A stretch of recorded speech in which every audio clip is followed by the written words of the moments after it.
Assalamualaikum warahmatullahi wabarakatuh. Alhamdulillahirabbil alamin wa bihi nasta'inu ala umuri dunya waddin. Wassalatu wassalamu ala asyrafil anbiya wal mursalin sayyidina Muhammadin wa ala alihi washabbihi ajmain, amma ba'd.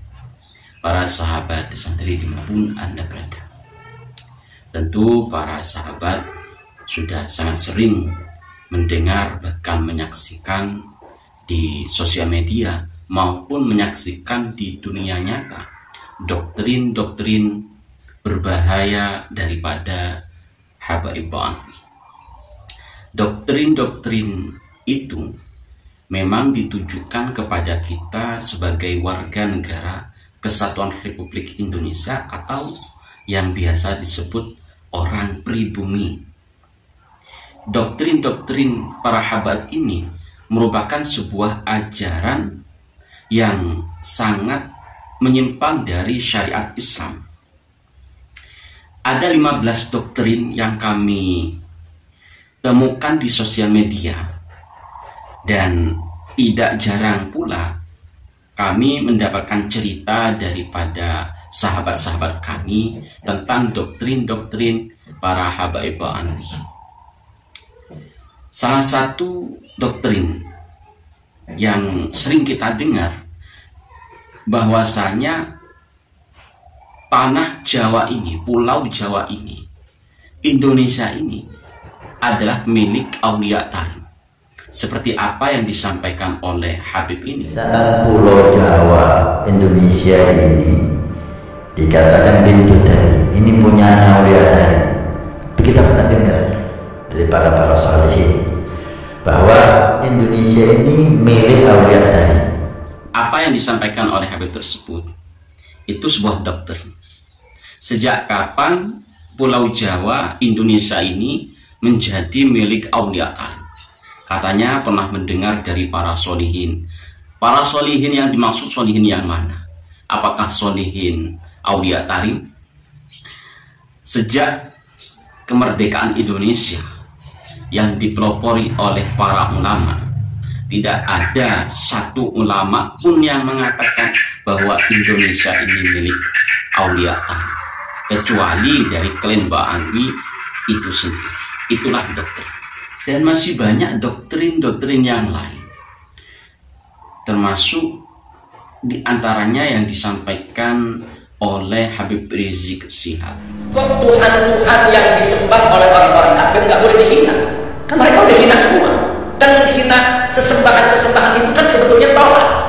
Arti salah satu bagian ketaatan kepada Allah adalah menghina Tuhan-Tuhan palsu. Salah satu bagian ketaatan kepada Allah adalah menghina Tuhan-Tuhan palsu.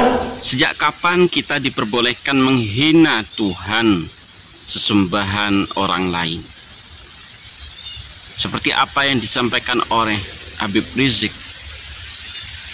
menghina sesembahan orang lain itu merupakan ketaatan. Padahal di dalam Al-Quran itu sangat jelas bahwa tidak boleh menghina Tuhan orang lain. Karena ketika kita menghina Tuhan orang lain, maka orang tersebut akan menghina Tuhan kita. Apalagi kita hidup di negara Indonesia. Negara Indonesia ini bermacam-macam agama ada. Banyak agama di Indonesia dan kita harus saling menghargai sesembahan dari agama mereka. Bhinneka Tunggal Ika itulah dasar dalam kehidupan kita. Jadi tetap menghina sesembahan orang lain itu merupakan pelanggaran dan bukan ketaatan. Itu mengikuti Al-Quran tapi nggak mengikuti habaib keluarga Nabi SAW, ahli bait Nabi. Ini juga sesat. Hati-hati, kalau sudah mulai ada buhut berarti kamu sudah meninggalkan satu daripada taqwa, dan kamu akan sesat, pasti akan sesat. Apakah iya ya mengikuti Al-Quran tanpa mengikuti habaib? Itu hal yang salah, tersesat. Itu kata Habib Taufik Az-Zakaf. Jadi seakan-akan mengikuti habaib itu hukumnya wajib dan lebih utama daripada mengikuti Al-Quran. Entah kalau saat ini nasab habaib sudah terang benderang batal, tidak terkonfirmasi kepada Rasulullah. Doktrin daripada Habib Taufik As-Segaf, Ketua Rabithah Alawiyah, lebih utama cinta kepada habaib daripada mengikuti Al-Quran.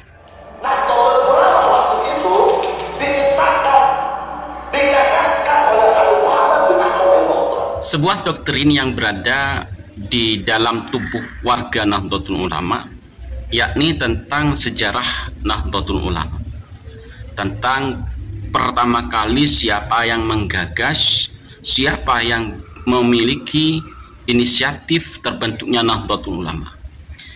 Menurut Klen Ba'alwi, Habaib Ba'alwi mengatakan bahwasanya NU ini digagas oleh seorang Habib yang bernama Habib Muhammad bin Ahmad al-Muhtadar. Jadi itu sangat jauh dari realita yang berada di literatur sejarah buku ke-NU-an, bahwasanya penggagas Nahdlatul Ulama itu memang dari Kiai Haji Hasyim Asy'ari yang mendapatkan ridho dari para gurunya. Salah satu gurunya yakni Syekhona Khalil Bangkalan, dan itu sejarahnya sangat jelas. Namun di sini ada pelesetan sejarah, pembelokan sejarah, termasuk doktrin di dalam tubuh warga Nahdlatul Ulama. Awas, hati-hati, sejarah NU dibelokkan oleh para habaib Ba'alwi. Bendera merah putih, siapa yang memberikan instruksi kepada Bung Karno untuk membuat bendera merah putih sebagai bendera Indonesia? Itu adalah fatwa Al-Habib Idrus bin Salim Al-Jufri Padu Al-Khairat. Banyak sejarah lain yang berkaitan dengan Nusantara ini, berkaitan dengan negara kesatuan Republik Indonesia ini, yang sengaja diplesetkan, sengaja dibelokkan oleh oknum habaib Ba'alwi.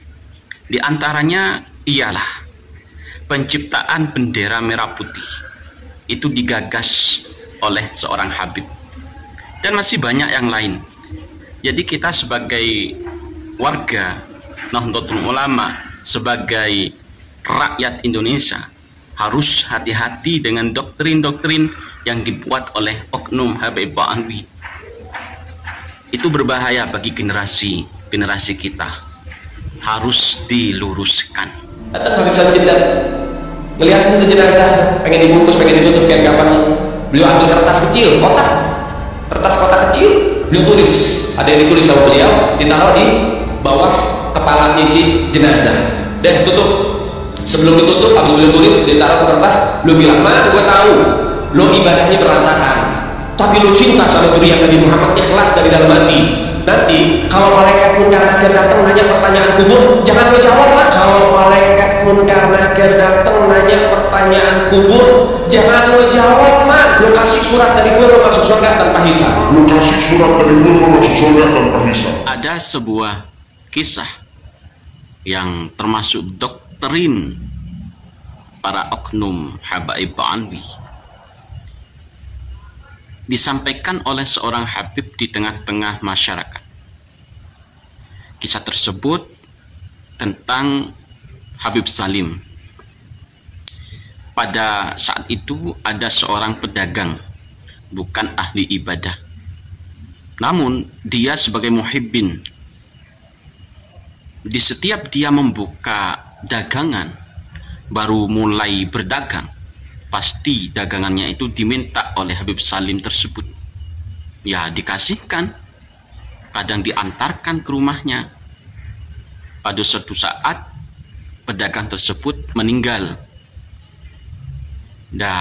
Dalam cerita tersebut Habib Salim mendengar bahwa pedagang itu meninggal dunia.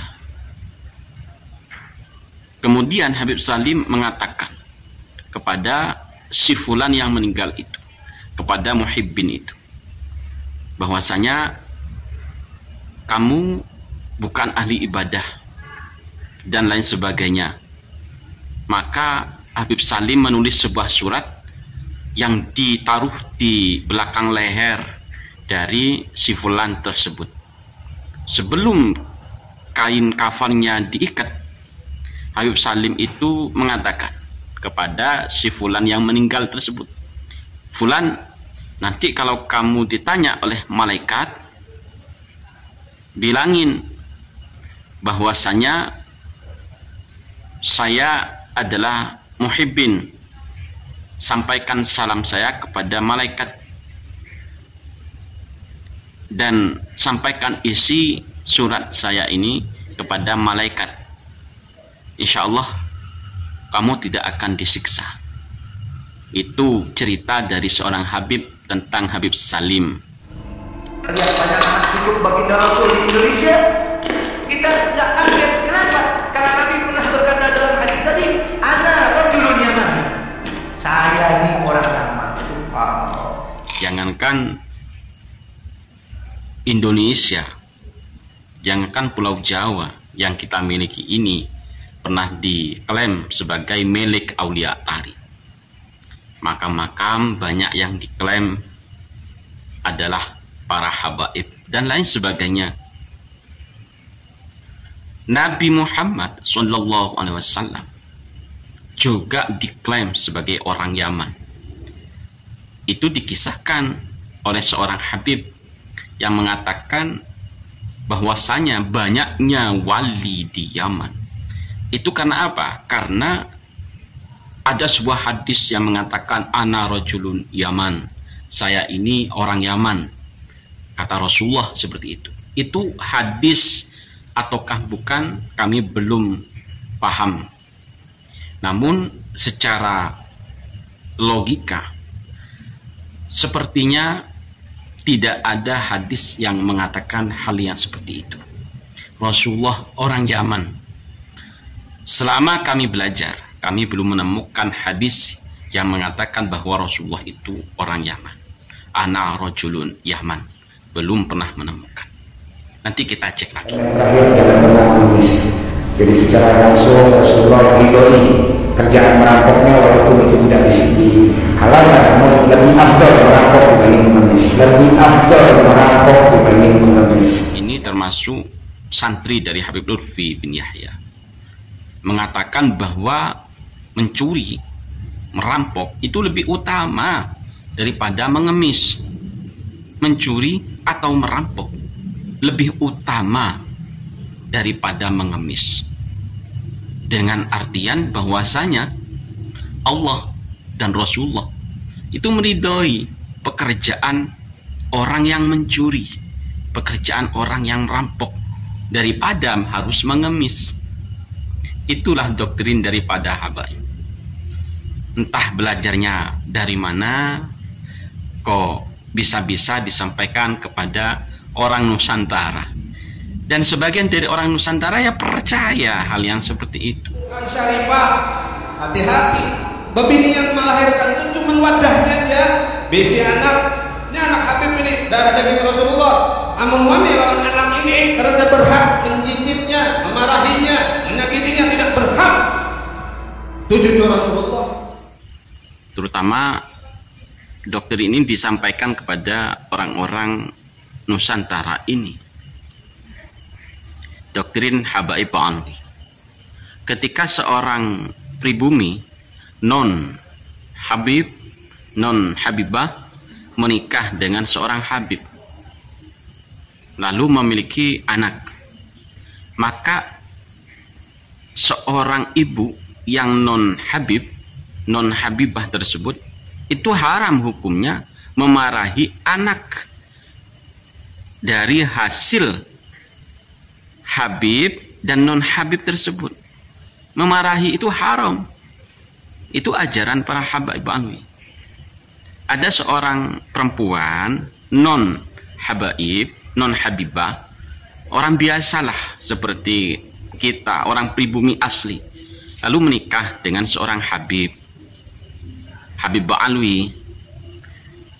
Maka ketika memiliki anak dari hasil pernikahannya tersebut, maka haram hukumnya si ibu yang non habib, non habibah tersebut memarahi si anak tersebut. Apalagi sampai jewer, sampai mencubit, memukul, ia tambah haram. Karena apa? Di dalam darahnya mengalir darah Rasulullah. Itu sama halnya tidak dianggapnya seorang ibu tersebut, seakan-akan tidak ada tali antara seorang ibu dan anak. Tidak ada.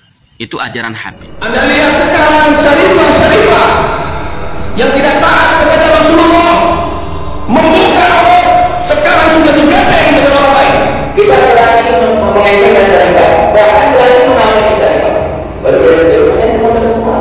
Tubuhnya yang dari daging Rasulullah, dari Fatimah Zahra, sekarang sudah dinikmati orang lain. Yang bukan daripada balik alam meninggal syarifah sampai hari kiamat tidak ada yang ditolak Allah Subhanahu wa Ta'ala, dan kecuali bisa membalikan keperawanan syarifah.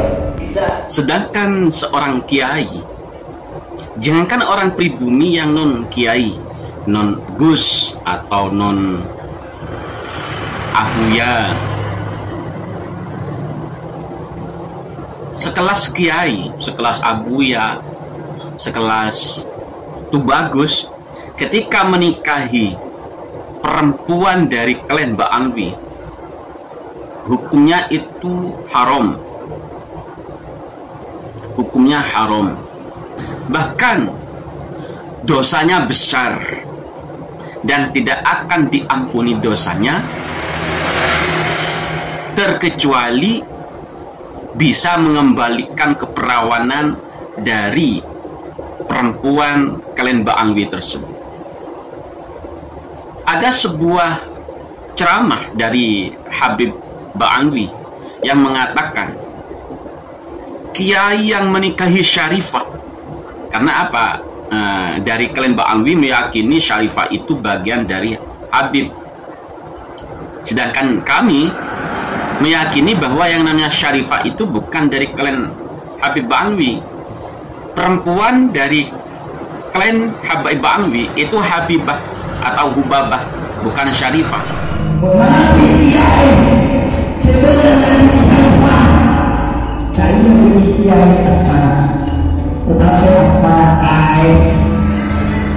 Maka barang siapa kiai yang menikahi syarifah atau hubabah atau habibah, itu namanya bukan kiai,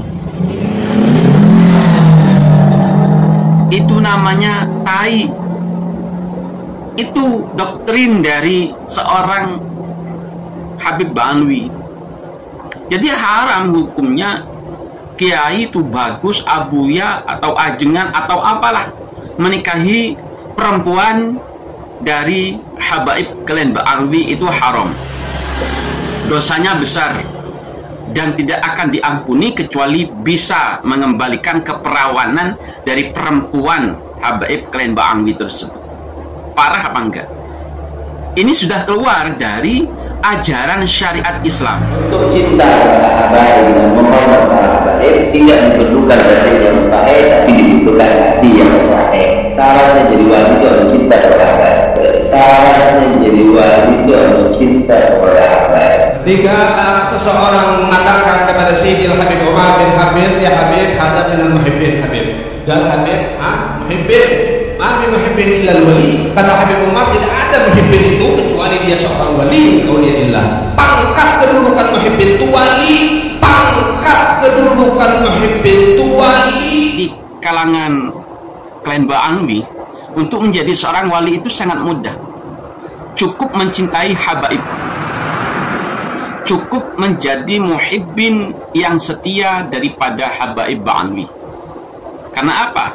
Pangkat seorang muhibbin itu sama halnya dengan pangkat seorang wali. Mudah apa enggak? Ya tentunya sangat mudah sekali. Beda dengan ajaran kita. Untuk menjadi seorang wali itu sangat sulit. Orang-orang tertentu saja untuk menjadi seorang wali. Makanya tidak heran kalau di Yaman sana itu tempatnya wali. Karena apa? Cukup mencintai habaib, dia akan menjadi wali. Cukup mencintai habaib, dia sudah sama dengan wali. Cukup menjadi muhibbin habaib, dia adalah wali. Sangat mudah sekali.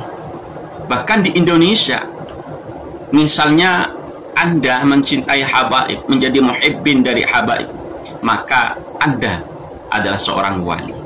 Sangat mudah untuk menjadi seorang wali di kalangan habaib kalian Ba'alwi. Sedangkan di kalangan kita, ajaran kita, untuk menjadi seorang wali itu sangat sulit. Orang-orang tertentu saja untuk bisa mencapai derajat tersebut. Jadi awas, hati-hati dengan doktrin habaib ini. Ya, kalau pemikiran kami, doktrin yang seperti ini hanya ingin mengambil simpati daripada masyarakat, daripada orang-orang pribumi Nusantara ini, agar mereka mencintai habaib, berbondong-bondong mencintai habaib, agar pengikut habaib ini tambah banyak. Karena apa?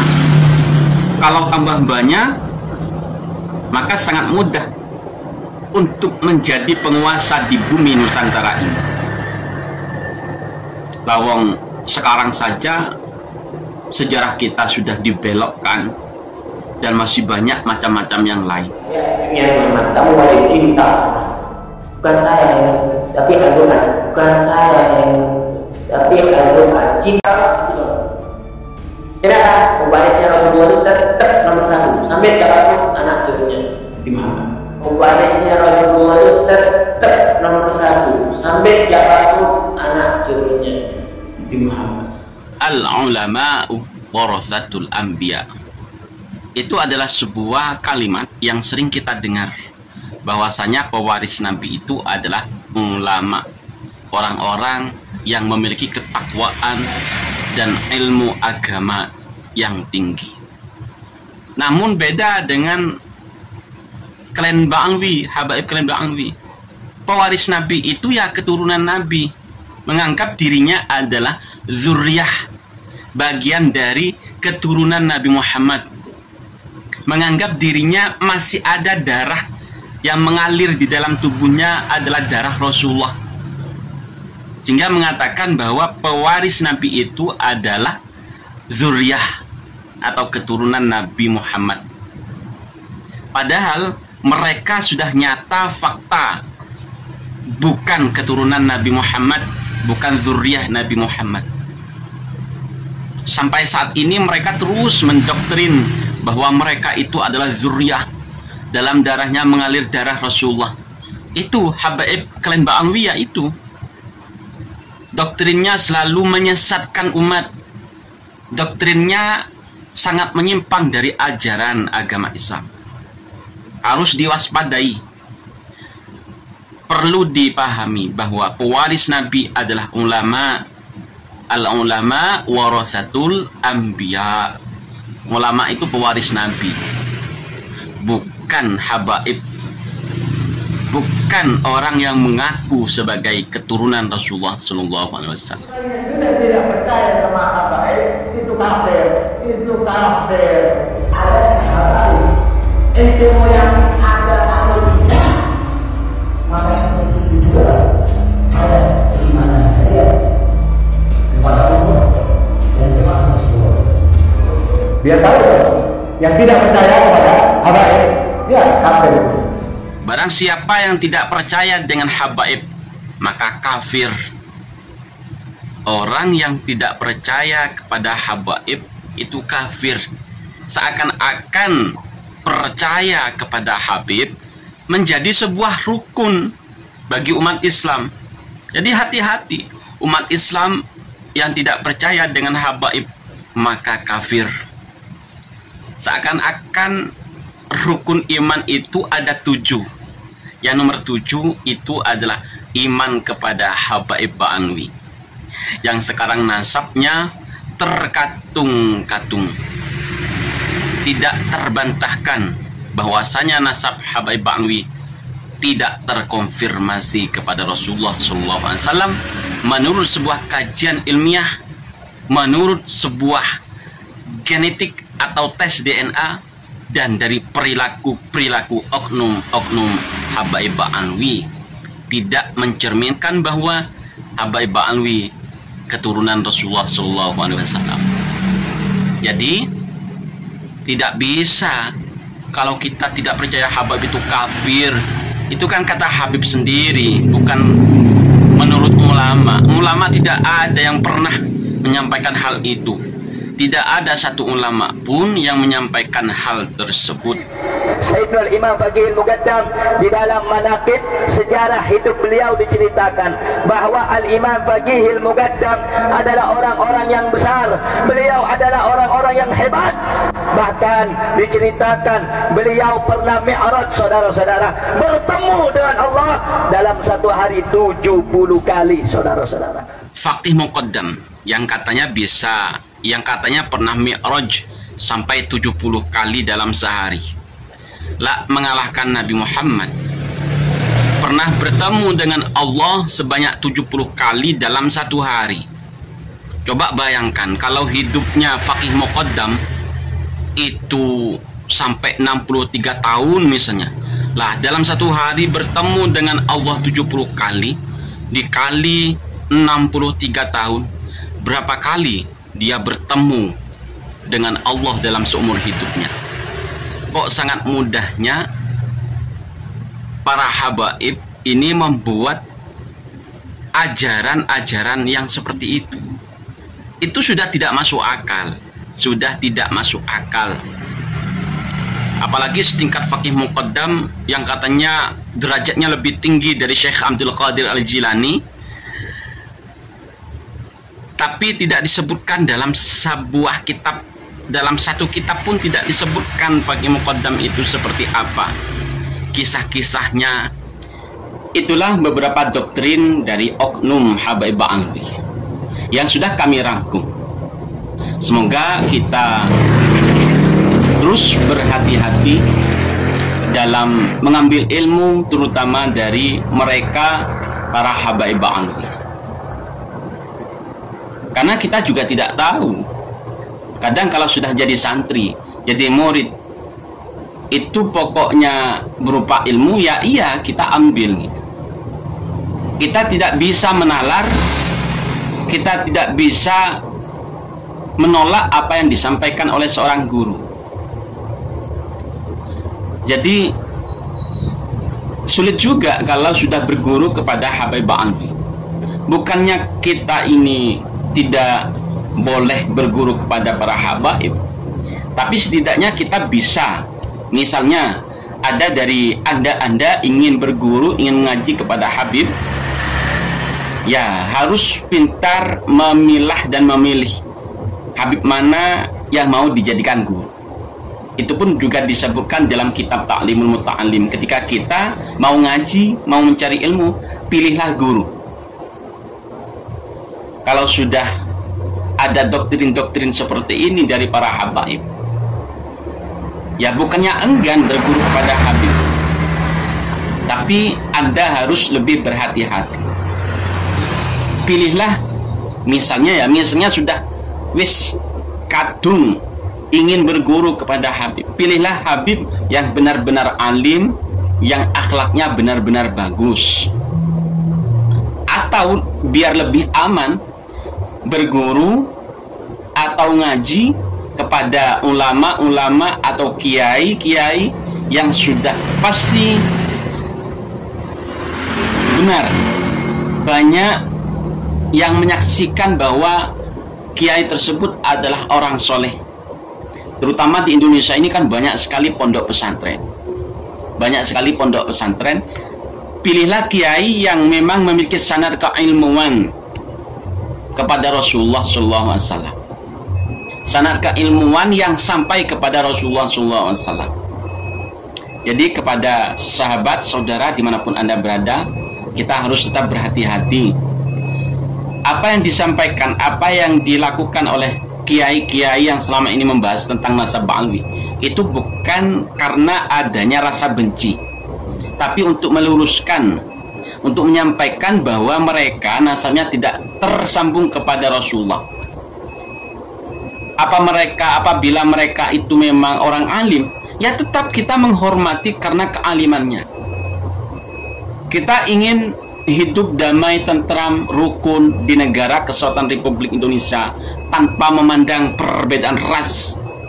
Jangan sampai mereka mengaku rasnya lebih tinggi daripada orang pribumi, sampai mengharamkan menikah dengan perempuan kalian mereka. Itu kan berarti ras mereka lebih tinggi daripada ras kita sebagai pribumi. Kalau seperti ini, nasab mereka sudah ketahuan bohongnya, lalu apa tanggapan kalian? Terima kasih. Wallahul muwaffiq ila aqwamit thoriq. Assalamualaikum warahmatullahi wabarakatuh.